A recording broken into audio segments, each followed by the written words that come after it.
Hello guys, in this video I am going to show you how to set a timer in the Odio application.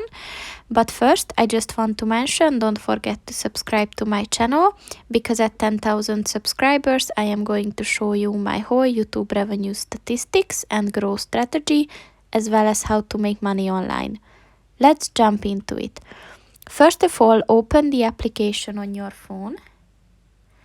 Then just go to the home page and just click on the one of the soundscapes and just choose one, and then just click on these three dots at the bottom of the page, and then just click on the timer button. And here you can set an alarm, or at least a timer on for how long this sound should play. And after you set in, just click on this black button and your timer is set. So that's pretty much it for this video, guys. See you in the next one. Goodbye.